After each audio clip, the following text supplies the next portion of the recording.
안녕하세요. 미국 유학고수TV 시청자 여러분들, 유학고수입니다. 자, 오늘도 이렇게 음성방송으로 해보도록 하겠습니다. 자, 오늘 아침에 제가 어떤 회의에 하나 참석을 했어요. 참고로 저는 실리콘밸리의 모 대기업에 다니고 있는 엔지니어입니다. 엔지니어고 부장급 엔지니어인 관계로 회사에 좀 높은 고위급 그런 간부들의 회의에 자주 참석을 하죠. 근데 오늘은 연구 회의였어요. 임원들이 앞으로의 어떤 연구 방향을 어떻게 이끌어 나갈 건지에 대한 회의였는데, 여기서 저희 연구팀을 이끌어 나가고 있는 임원 한 분의 굉장히 고민에 대해서 듣게 됩니다. 그 고민이 뭐냐면, 저희가 연구 개발하고 있는 어떤 프로젝트가 있는데 그 프로젝트를 하기 위해서 인력이 없다는 거예요. 인력이 없다. 실리콘밸리 대기업이 인력이 없다. 이게 무슨 말이냐면, 사실 실리콘밸리에 있는 대기업이 워낙 유명하고 전 세계적인 인지도가 있기 때문에 그분이 말한 인재가 없다는 거의 의미는 뭐냐면, 지원하는 사람은 정말 많다는 거예요. 한 자리 나면은 뭐 몇백 명이 지원하는데 뭐 몇천 명이 될 수도 있고. 근데 실리콘밸리에서 사람을 뽑을 때 쓰는 방식은 기본적으로 정확한 연구 핏을 가진 사람을 선호를 합니다. 자, 예를 들어볼게요. 우리가 컴퓨터 칩을 뭐 개발하는 부서라고 예를 들어볼게요. 그럼 컴퓨터 칩에는 여러 가지가 있어요. 메모리 칩도 있고, CPU 같은 판단을 내리는 칩도 있고, 그래픽 처리 장치처럼 어떤 그래픽이나 어떤 그런 이미지나 이런 것들을 비주얼라이제이션 하기 위해 최적화된 그런 컴퓨터 칩도 있어요. 그리고 인공지능 칩도 있죠. 인공지능 칩은 뭔가 생각하고 판단하는 거, 뭐 그런 거에 특화된 컴퓨터 칩이죠. 근데 예를 들면 저희 팀이 인공지능 칩을 연구한다고 생각해봐요. 그러면 다른 거 한 사람들, 뭐 메모리 칩 한 사람들, 뭐 CPU 한 사람들, 뭐 이런 다른 칩을 한 사람들은 비슷한 핏이긴 하죠. 뭐 반도체를 했다는 거에 대해서 뭐 비슷한 핏이긴 하지만 정확한 핏은 아닌 거예요. 1순위로 뽑고 싶은 사람은 이전 뭐 대학원이든지 아니면 이전 회사에서 정확하게 인공지능 칩 개발을 했던 사람인 거예요. 무슨 말인지 알겠죠? 그만큼 미국 회사들이 exact fit을 가진 사람을 찾고 또 찾는다는 거예요. 그래서 한국에 계신 분들은 이게 미국 회사들이 이걸 얼마나 심하게 찾고 또 찾는지를 지금 감이 안 오실 것 같아서 얘기해 드리는 거예요. 그래서 그 임원이 어떤 특정 포지션에 그 2명이 필요한데, 2명, 박사급 인력이 2명이 필요한데, 이 사람들이 아직도 안 채워진다는 거예요. 1년 전부터 공지를 해놓고 인터뷰를 거의 매달 적어도 한 4-5명 이상 계속 면접을 보고 있었던 거예요. 지난 1년간. 엄청나죠? 한번 계산해보세요. 도대체 몇 명을 면접봤는지. 근데 아직도 못 뽑았대요. 못 뽑은 이유는 정확한 핏을 가진 사람을 못 찾았다는 거죠. 자, 다시 한번 또 디테일하게 설명해드리자면, 자, 예를 들면 인공지능 칩을 개발한다고 해봐요. 그럼 칩에도 여러 가지 분야가 있어요. 뭐 실리콘 설계 쪽을 담당하는 부분이 있고, 또 실리콘을 기판에 연결하는 소위 말하는 인터커넥션, 그러니까 연결 장치 같은 거를 설계하는 사람들도 있고, 또 거기서 어떤 예를 들면 고주파 어떤 신호를 그 칩이 쐈을 때 그 출력 단자에서 정확하게 그 칩이 원하는 신호가 전달되는지, 그 시그널의 인테그리티, 그러니까 그 신호의 그런 어떤 정확성을 케어하는 그런 시그널 엔지니어도 있겠죠. 뭐 다양한 게 있단 말이에요. 아니면 그 칩이 최종적으로 생산됐을 때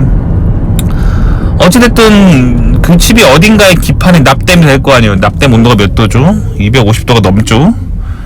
그런 열이 가해졌을 때 어딘가 깨지면 안 되겠죠? 그러니까 다양한 분야가 있단 말이에요. 근데 예를 들면 어떤 인공지능 칩에서 나오는 인공지능 칩이 판단해서 어떤 결정을 내리는 시그널을 쐈을 때 그 시그널이 정확하게 전달되는지 뭐 그런 걸 케어하는 엔지니어가 있다고 쳐봐요. 이런 사람들 보통 시그널 인테그리티 엔지니어라고 하죠. 그럼 시그널 인테그리티 엔지니어라는 포지션이 만약에 뽑아야 된다고 하면은 예를 들어볼게요. 그러면 이런 실리콘밸리 기업들에서는 정확한 핏을 가진 사람을 찾는 거예요. 그러니까 대학원에서 필요한 인재가 박사급인지 석사급인지 학부급인지 뭐 그런 것도 핏이에요. 그런 어떤 교육의 레벨. 그러니까 전문성은 떨어지지만 인력이 많이 필요할 때는 학부 출신을 선호하겠죠. 그리고 전문성이 굉장히 필요한 그런 일을 할 때는 그런 석박사 출신들 선호하겠죠. 하지만 석박사 출신들은 또 연봉을 많이 줘야 되기 때문에 하여튼 그런 백그라운드조차도 핏인 거예요. 그래서 박사가 선호되는 좌 포지션 있고 학부 출신이 선호되는 좌 포지션 있고 심지어 전문대졸 고졸이 선호되는 좌 포지션 있죠. 근데 아무래도 교육의 레벨이 낮을수록 연봉은 작고 어떤 분석 설계 업무보다는 어떤 실제로 뭔가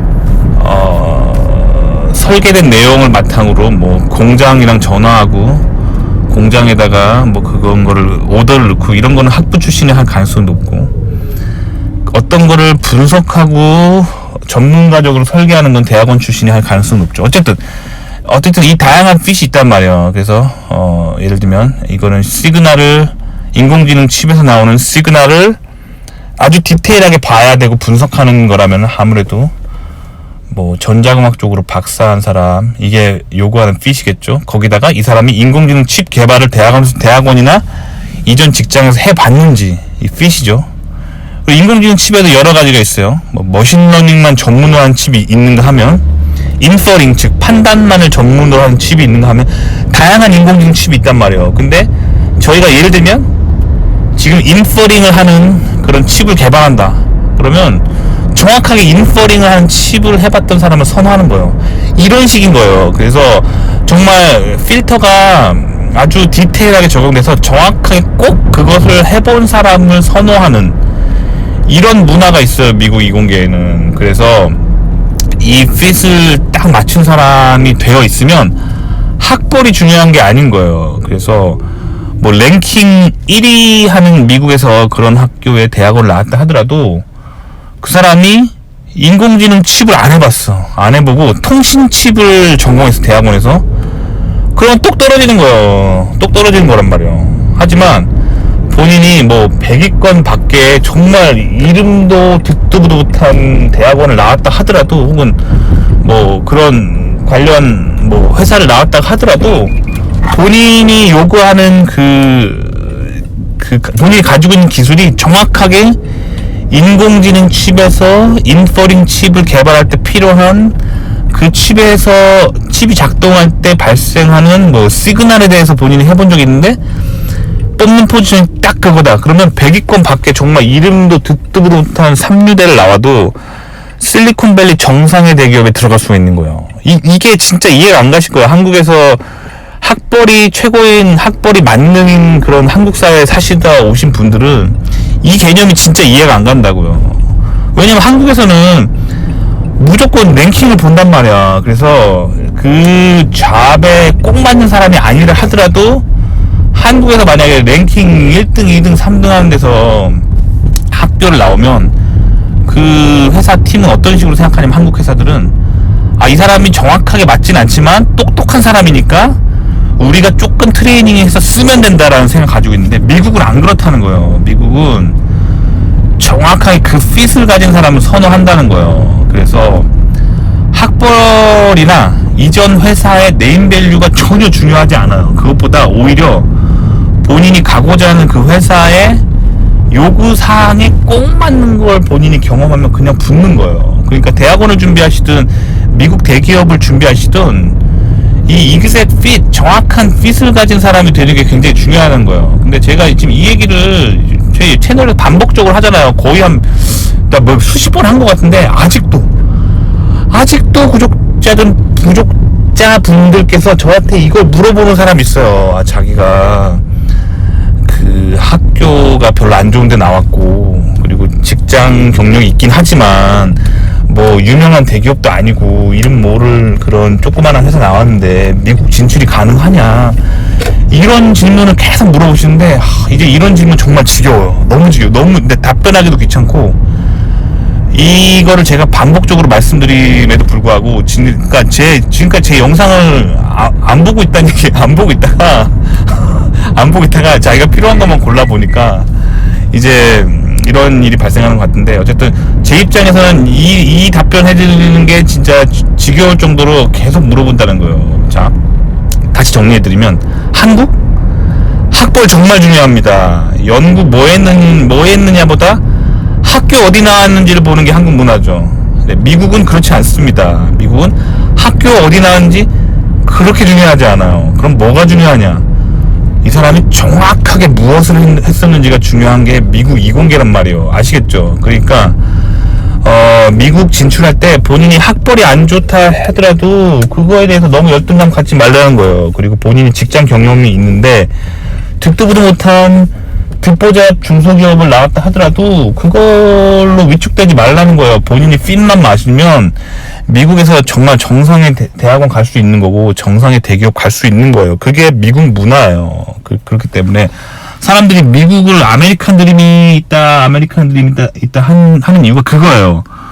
어떤 과거의 어떤 네임밸류를 가진 조직에서 뭘 했느냐가 중요한 게 아니라 실질적인 실력이 중요한 거죠. 그래서 검술, 칼싸움에 제가 비교를 해드릴게요. 비교를 해드리자면, 한국은 이 무사 둘이 만나서 승패를 정한다고 하면은 한국에서 이런 식이에요. 너 어느 도장 출신이야? 너 검술 유파 도장 이름이 뭐야? 그걸로 거의 승부를 내는 거예요. 그러니까 좋은 검술 학교를 다녀야겠죠, 한국에서는. 미국은 그런 거 다 필요 없다는 거예요. 미국에서는 어떤 식으로 그 승부가 결정나냐? 칼 뽑아서 찔러서 죽여서 이기면 되는 거예요. 그래서 살아남는 놈이 이기는 거예요. 그러니까 거의 그런 식이에요. 그러니까 좋은 검술 학교에서 공부할 필요 없는 거예요. 없는 거고, 본인이 정말 검술 실력이 있어서 적을 찔러 죽여서 쓰러뜨리고 살아남을 수 있으면 그게 승자인 거예요. 그게 미국 문화란 말이에요. 하지만 물론 좋은 스승 밑에서 좋은 검술 학교에서 오래 배운 사람이 잘하는 거는 트렌드가 있겠지만 뭐 우연히 뭐 혹은 재수가 없어서 좋은 학교 못 갔다 하더라도 실력 있으면 살아남을 수 있는 게 미국이라는 거예요. 그러니까 이런 지긋지긋한 질문, 내 학벌 별론데 미국 갈 수 있어요, 제가 직장 경력이 있긴 한데 중소기업인데 괜찮나요? 뭐 이런 질문 좀 안 했으면 좋겠어요. 저도 질문 답변하는 저도 너무 지겹고. 그래서 요거를 제가 링크를 만들어서 앞으로 요런 식으로 저한테 물어보는 사람에게 바로 요 링크를 드릴 생각입니다. 도움이 되셨길 바라고요. 오늘 영상에서 말한 모든 내용은 제 주관적인 생각이기 때문에 영상만 보고 인생의 중요한 결정 내리지 않기를 바라고요. 많은 사람들의 이야기를 들어보시고 신중한 인생 결정 내리시기 바랍니다. 좋아요, 구독 눌러주시고요. 다음 시간에 또 뵐게요. 그럼 안녕히 계세요.